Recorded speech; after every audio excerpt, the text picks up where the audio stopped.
can just see I'm a real person, not an AI. All right. Good morning, everyone. Okay, let's kick off. We are going to do 2 sessions today. So the first one that we are going to be tackling is the introduction to forms and types of phishing attacks. So we're going to be looking at some local phishing attacks. What is phishing? Types of phishing, the concept of zero trust, and then we'll do an activity, and then we'll go over to the content for session 6. Do remember, you will receive a recording as well as notes if you have registered for the session. So don't fear if you miss out or you need to do something else. We will be sharing the recording. Also a reminder, this is the last round of cybersecurity awareness sessions for 2025. You're also welcome to share this link with absolutely everyone. It is free for everyone, courtesy of Ministry of Information and Communication Technology and SALT Essential IT. So let us dive in. Right, so just to recap on last week's sessions, we were talking about building immunity and resistance. We were looking specifically at internet security, understand the gaps in your security. So please keep your systems updated. If it wants to update, please update it. Please make sure that you have got your multi-factor authentication on all your social media. All your online apps have to support it. Please, that's the code that will protect you, give you that extra layer of security. Please read all the terms and conditions before you accept and agree. Even if you don't understand them properly, pop them into something like ChatGPT or Copilot to unlegalize it for you. But you have to understand what you are giving these providers access to. Because we don't understand why other people get hold of our OTPs and those things. And it's many times because applications that we've installed get access to our SMSs, our WhatsApps and whatnot. So we have to read those terms and conditions. Review your presence and your old posts. Maybe some are not appropriate to have there anymore. Remember, with AI, photos can be used, recordings can be used. Please remember, WhatsApp is, and WhatsApp has been very much hacked over the last few months, so they'll get access to your photos, they'll get access to your recordings, which can then be used to make deep fakes. So please go and review that. Make sure that you don't have inappropriate content in your applications and you understand what they have access to. And then, of course, we still need passwords. Please keep them long and strong, a minimum of 16 characters. And don't use real words, no personal information. And remember that you can use that trick of substitution that we taught you in the previous sessions. So substituting letters for numbers and special characters. So always to remember that you are the last line of defense.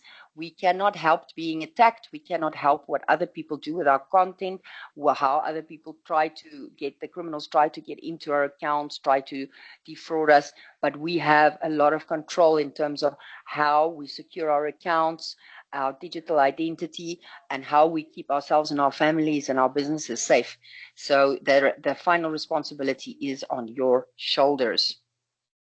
Okay, so we know that there is a lot of cybercrime going on. We see a lot of it in the media, but and we have to appreciate that we have hackers in our country. So there's a obviously huge increase in reported cyber attacks. A suspected hacker was arrested at Oranjemund for cyber fraud amounting to 720,000 Namibian dollars. This is just one example of one instance, and there are so many that have not yet been caught. So please always remember, we need to report these instances to the police. Very important that we report whenever we have been a victim or think someone has been a victim. Encourage people to actually report this.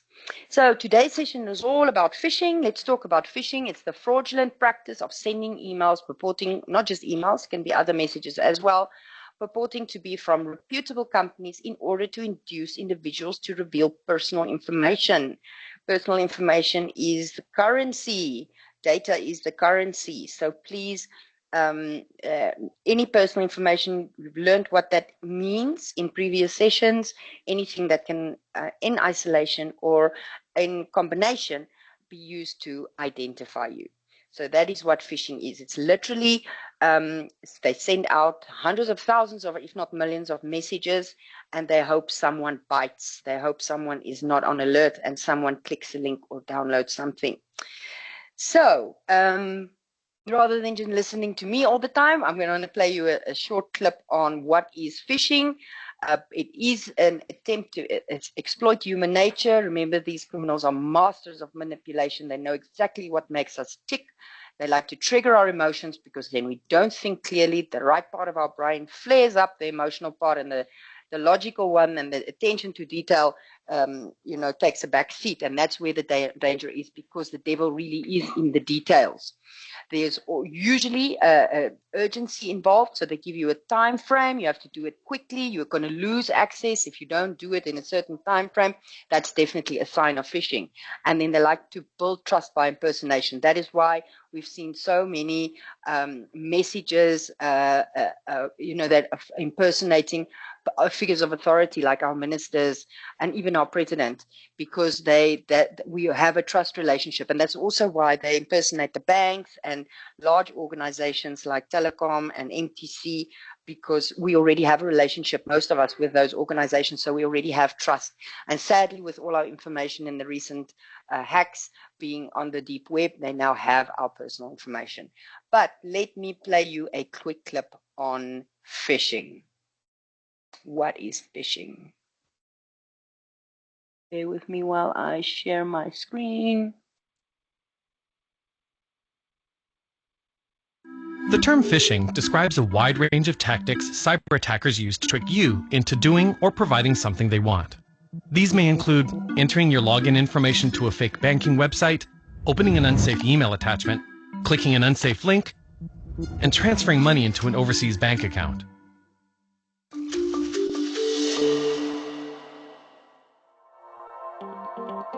So how does phishing work? There are many types of phishing and countless ploys attackers use to catch new victims. But all phishing attacks have something in common. They exploit human nature rather than technology. Many phishing emails trigger your emotions by telling you something is wrong or that bad things will happen if you don't respond. Phishing emails often want you to act with urgency, and most phishing emails try to build trust, often by impersonating a brand or person you know. The from field or email domain may seem legitimate. In 2017, the average cost of a phishing attack for a mid-sized company was $1.6 million. The total cost of this kind of global cybercrime exceeded $600 billion. Phishing clearly works. How can you prevent it? Employee security awareness and training are key parts of a solid phishing defense. You also need a cybersecurity solution that focuses on threats that target people. To learn more about how you can build a defense against phishing, visit proofpoint.com. You can visit proofpoint.com, but you don't have to. You just need to apply what you learn in these sessions. And do remember, these sessions come to you free of charge. If you want us to come to your organization or a school, then you are welcome to engage with us. We provide these sessions free of charge to everyone. All right, so let's continue.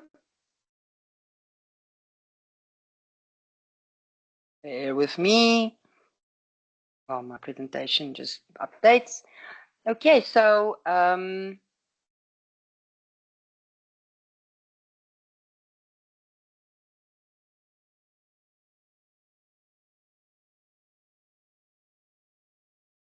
right, so let's look at the types of phishing.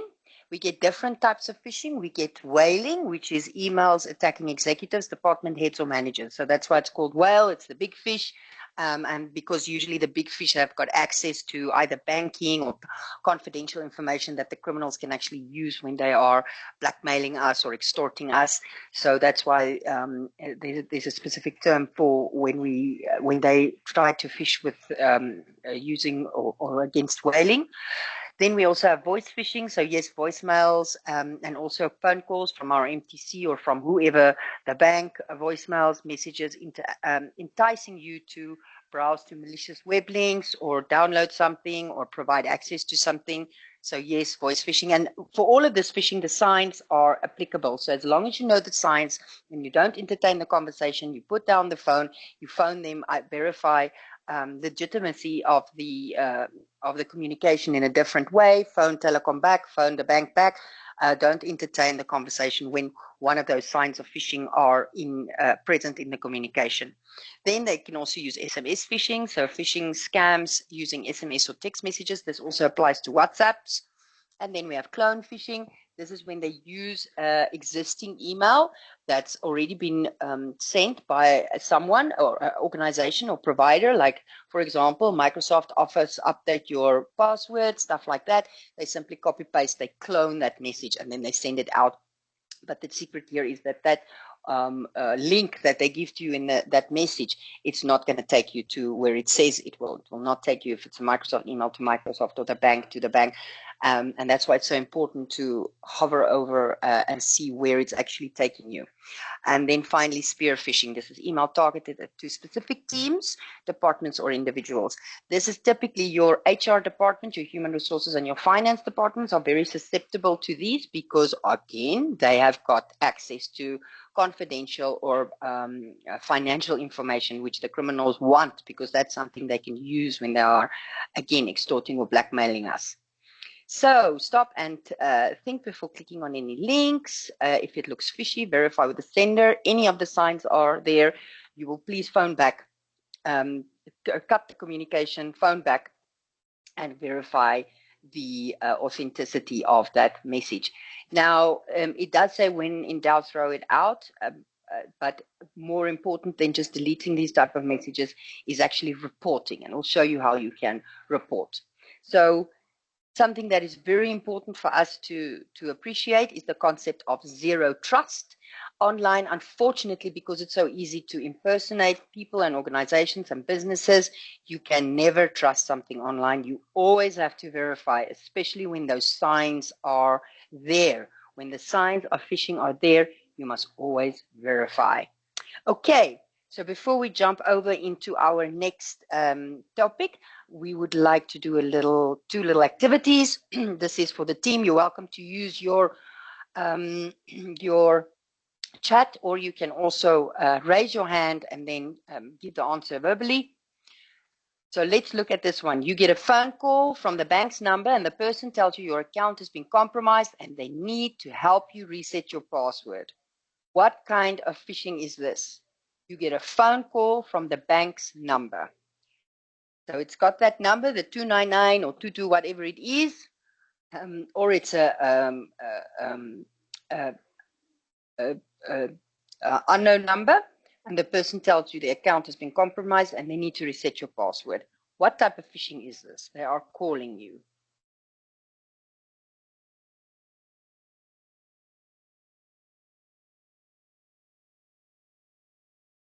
Voice phishing. Well done, Edward. That is it. It is voice phishing.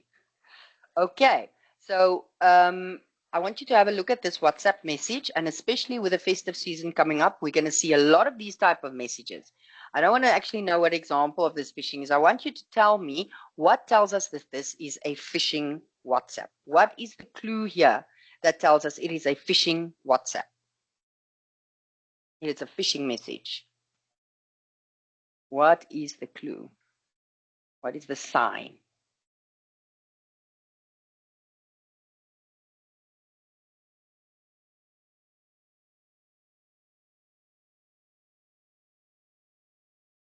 Okay, if we don't have any guessers or takers for this, there are actually two, or there's actually a few signs here. The number one is, do you see the URL in the website address? It says HTTP. Most legitimate websites will have a S. HTTPS should be there. It stands for secure. Then it says the message is from Food Lovers Market, but there is no Food Lovers Market in that URL. So the place it's going to take you, the link that you're going to click on, it's not going to take you to Food Lovers Market. Okay? It's not going to take you to Food Lovers Market. And another one, just for those who didn't know, the dot top, you see it says HTTP and then DNEX, there's a dot top. that .top domain, if that is present in a message, then you can know it is phishing. It's very frequently used in cyber attacks, the .top domain. So those are, Edward says, it has cloned the food lovers market. Yes, they have cloned the food lovers market by sending out probably a legitimate message of a legitimate special. So they go and they check what are the specials, especially now in the festive season. You're going to see a lot of this. So please be aware that the S should be at the HTTPS, that somewhere in that link where it's where they want you to click, that it should have the food lovers market name in there. Please be cognizant of the spelling, because they'll probably not be able to buy the food lovers domain name. They are going to be spelling it differently. So the food might be spelled with capital zeros. But the best way, if you want to verify if this is legitimate, is to phone Food Lovers Market or go inquire physically at Food Lovers Market. Is this a legitimate offer that is being offered? So let's move over to our next session, or next topic at least.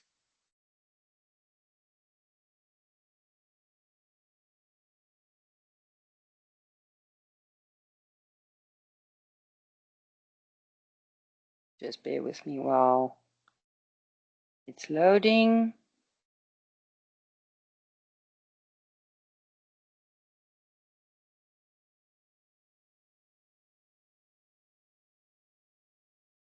Okay, so next up is prevention and resilience to phishing attacks. Prevention and resilience to phishing attacks. We're going to look at those signs of a phish. What are the signs that this is a phishing message? We're going to look a little bit at links. We're going to deep dive a little bit there and then look at an actual phish, and we'll end off our session with an activity and Q&A. So let's go over to the signs of a phish. Now, these are very similar to the signs that we learned about in our internet security sessions. I'm going to play you a short clip on that, but I just want to talk you through it. So there is manufactured urgency in phishing messages. Many attackers will frame their phishes as urgent requests, such as needing a student's file right away to meet the enrollment deadline in order to push the target to act quickly before they have time to realize something is suspicious or odd.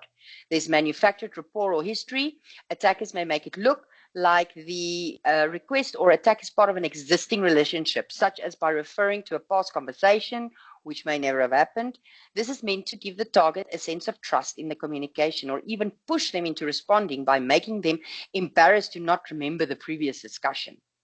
Mismatched or suspicious headers. An email header is the part of the message that shows things like the sender and recipient email and IP addresses when the email was sent, and quite a bit of other information.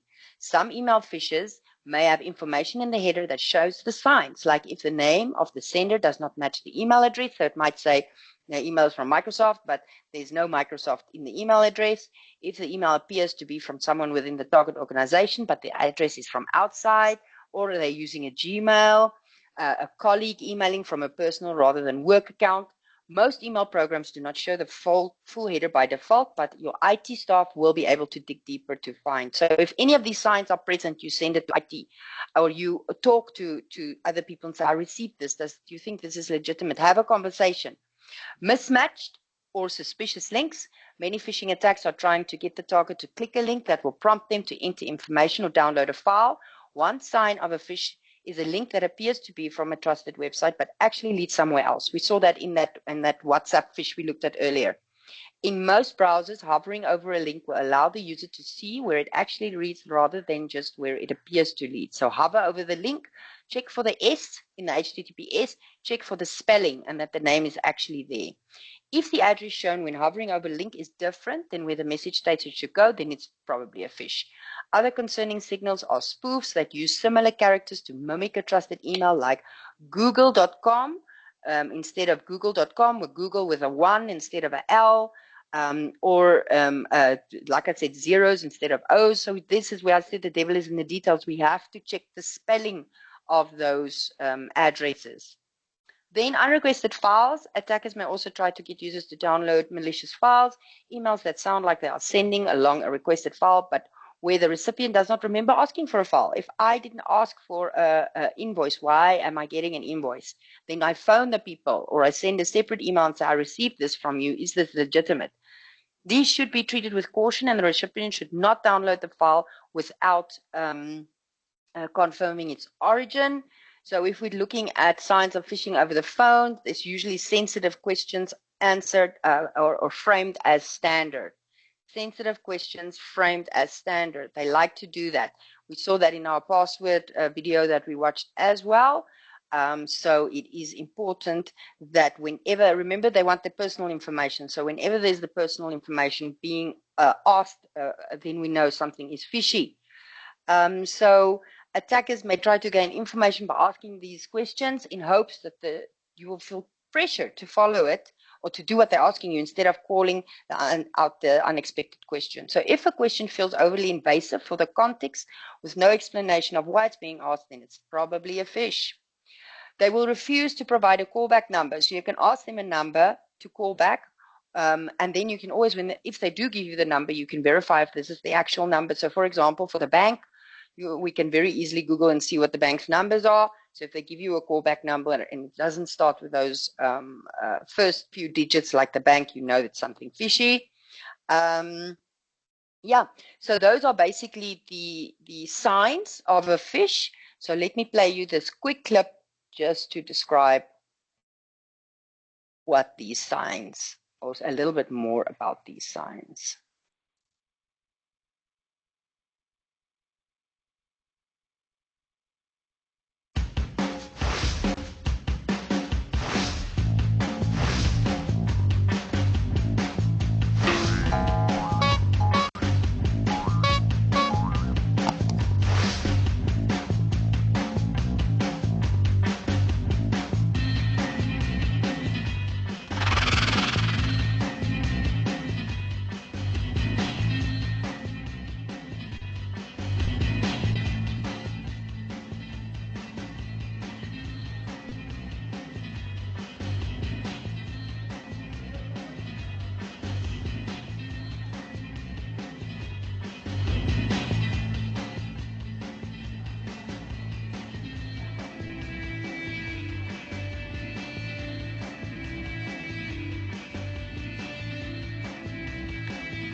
Okay, so those are the signs of a phish.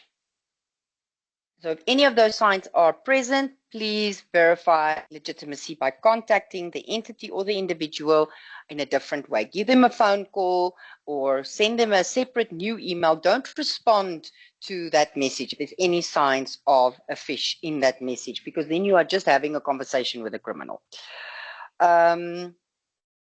All right, so let's dig a little bit deeper into domain spoofing and exactly how this is done. It's good for us to understand how they actually do it. So let's start off with some definitions. So firstly, we have a browser, which we all know. That's like Mozilla Firefox, Google Chrome, Microsoft Edge. Those are browsers. Then next we get the URL, which is the Universe Resource Locator, the address of the website. Then we have the website, which is also a collection of web pages and related content that is identified by a common domain name and published on at least one web server.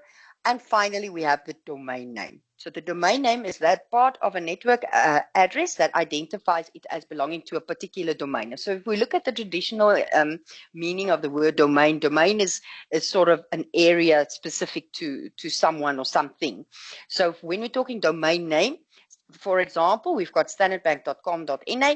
That is a domain name, all right? And the domain name is then used to create websites and also used to create email addresses. So you buy the domain name in this example, standardbank.com.na, and you would create a website then, which would then be, if you go click on www.standardbank.com.na, it will take you to that web page, that website, which has different pages, and you can also create email addresses. So joe.black@standardbank.com.na, vanessa.marish@standardbank.com.na, and so forth. So that's what you do with a domain name. A domain name is something that is bought by someone and is then used to create websites and email addresses. But I love this guy's explanation of what is a domain name, because it gives you a good understanding of how this works online. So let me play you that clip of what is a domain name. Let me just quickly share that screen.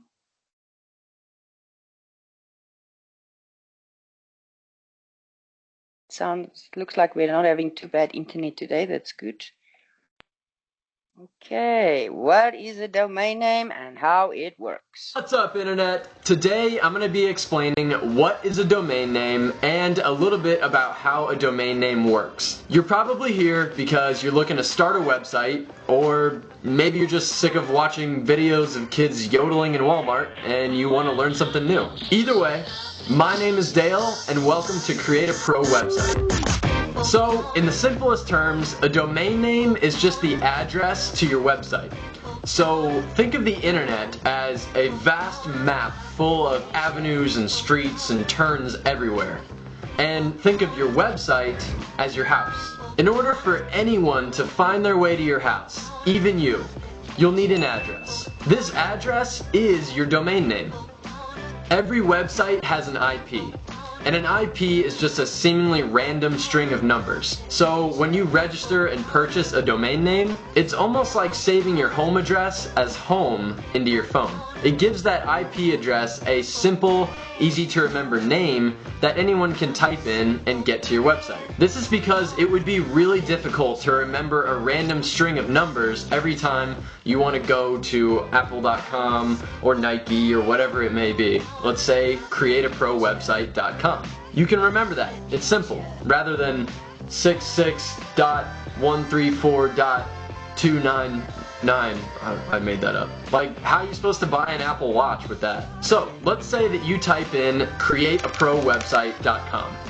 Whenever you hit enter, your computer sends a request to a bunch of servers that make up the DNS. And DNS just stands for Domain Name System. This domain name system looks up the correct IP address and just points your computer into the right direction. All within less than a millisecond. Wow, the internet is a magical place. So that's what a domain name is and a little bit about how it works. So if you'd like to purchase a domain name because you're gonna say start a new website for your new business or a portfolio or a blog or whatever it might be, I will put a link in the description below this video where you can do exactly that for very cheap.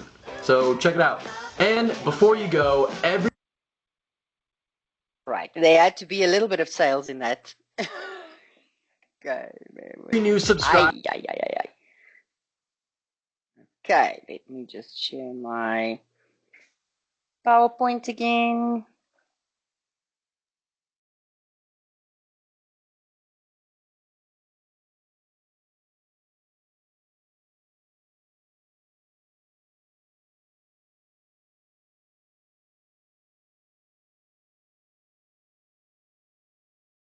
The PowerPoint sharing is a little bit slow today. Apologies there. There we go. Almost there. Okay, so on the right-hand side of the screen, you will see there's a birthday party. It's inviting someone to a birthday party on 3 June. The time is there. So this is just what we're trying to explain here is how what seems to be the address on the birthday party. You'll see it's KKH, spelled KKH, whereas the real spelling or the spelling of the actual street name is only KHA. So is it going to take that birthday invitation if I go to Google Maps and I put in the KKHAINAB street? Is it going to take me to somewhere in Simbabasia? No, it's not. So that's exactly how it works when we've got a URL coming in a phishing message to us. Even though the spelling might seem similar, there will probably be small changes because they've purchased a domain name. And it is so easy for them to buy a domain name, for the criminals to buy a domain name, because very similar to when I go to, I'd say I want to buy a car. I go to the car dealer and I say, I want to buy a car. The car dealer doesn't ask me, are you going to use this car to rob banks or just to drive around?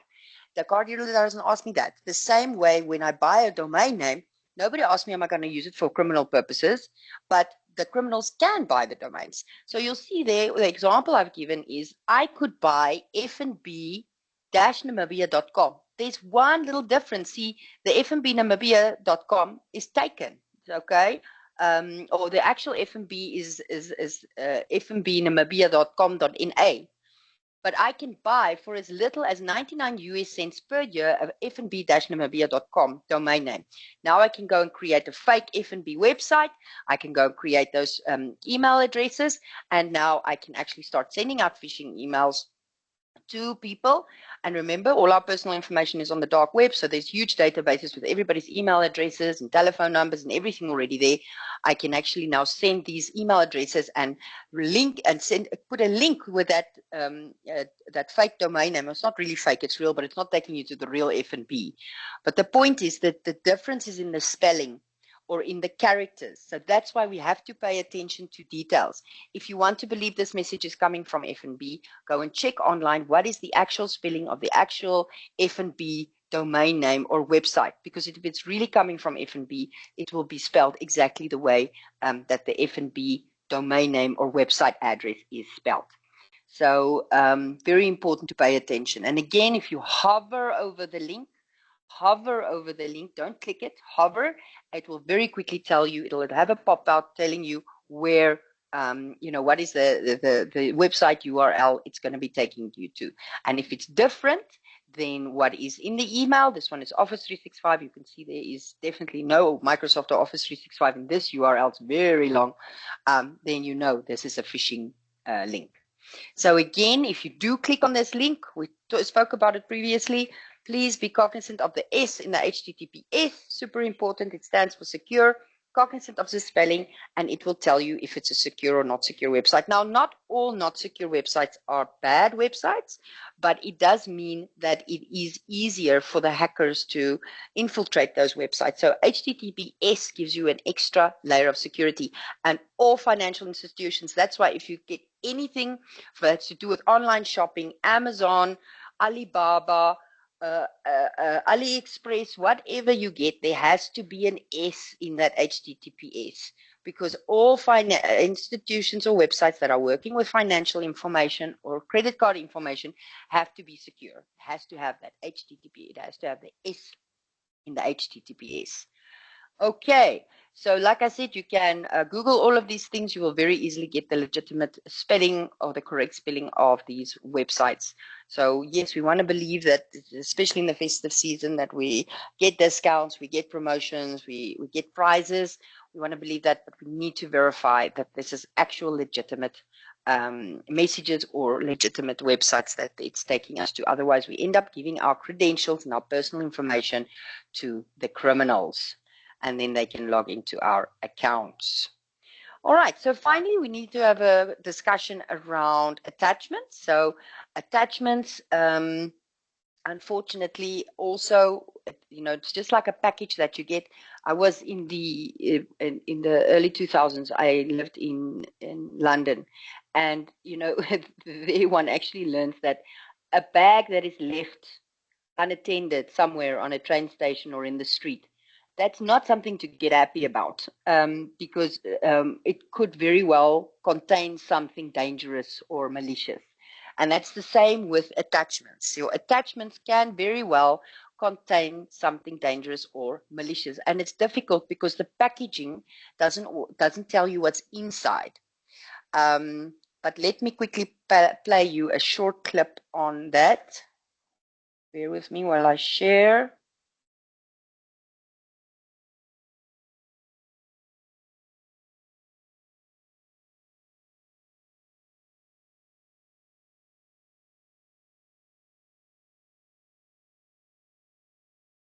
Just 1 second. I just want to share that. So malicious attachments can say it's a .doc, .xls, .pdf, .zip. It's not necessarily what is inside the attachment. So if any of those signs of a phish are present, you're not expecting it, if there's urgency or anything like that, then please, it's probably a malicious attachment. Do not just, you can just delete it, but it's best to report it to the whoever you got it from, because then someone is impersonating them. So it's best to actually report these messages. Okay, let me just, sorry, I was having a bit of an issue with the screen sharing, but I think I've won now. Here we go.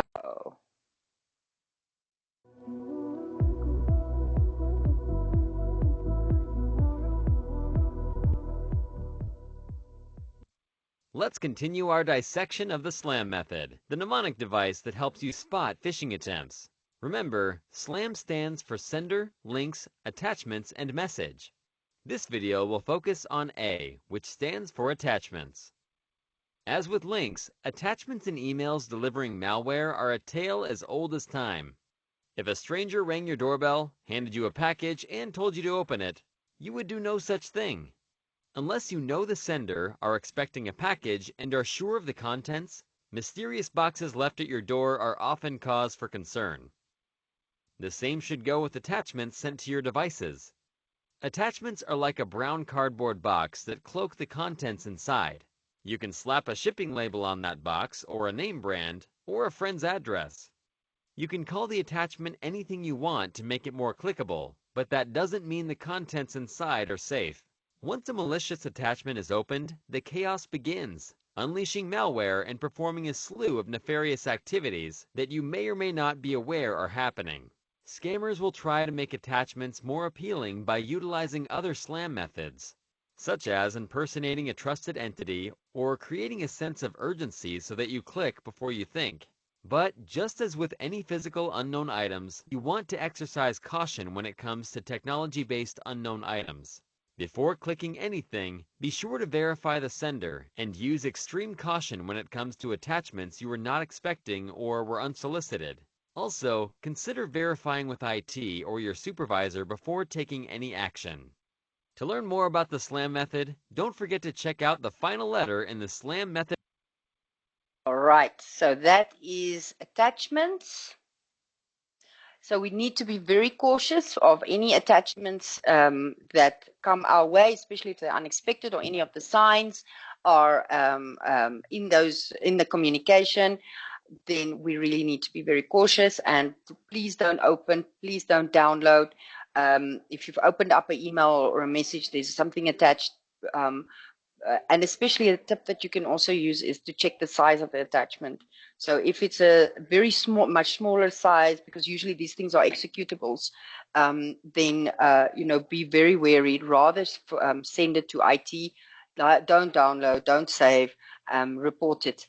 And then, before you do anything with that attachment, because especially if you're connected to the internet or you are connected to a network at work, then if you download that thing, it executes, it can infect everybody else as well.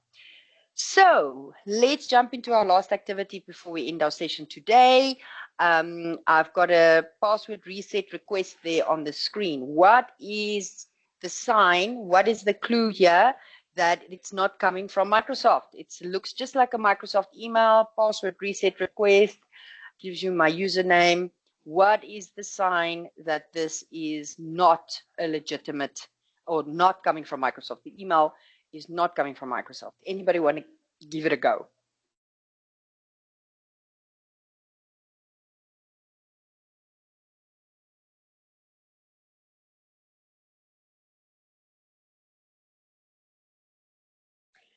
Give you a clue. It's in the sender.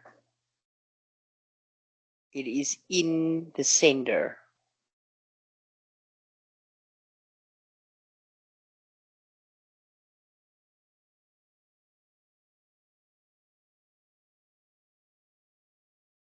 It is in the sender. Okay, So what it is the domain name is different than it's different. It's not from Microsoft. So it says roger@captech.com, password request, roger@captech.com. Captech is not Microsoft.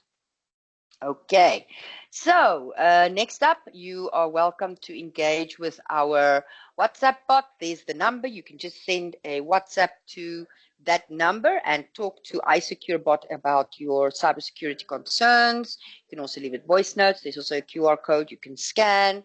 You are welcome to engage. It's totally free. You can just ask it any cybersecurity related question. How do I build strong passwords? How do I put on my MFA? What to do? My Facebook was hacked. Anything, any cybersecurity related question, you can ask it and it will answer you. So you can scan in that QR code or just send a WhatsApp to 085 173 2873. You are also welcome to share this number and this QR code with everyone. It is a totally free service and it really comes in handy when you don't have someone to talk to and you really need to know something about cyber security. Good. There's the link to the test. I will also post it in the chat for you. There is a test that you can do to test your knowledge.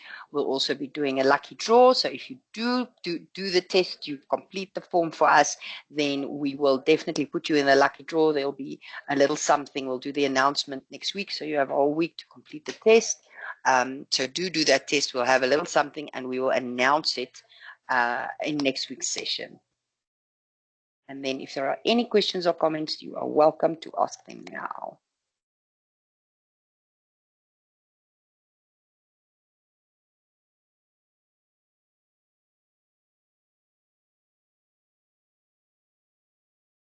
The link to the test is in the chat box. Also, you can scan in the QR code to do the test. Any questions? Any questions? Any comments? Any experiences that anybody wants to share? Are welcome to do so.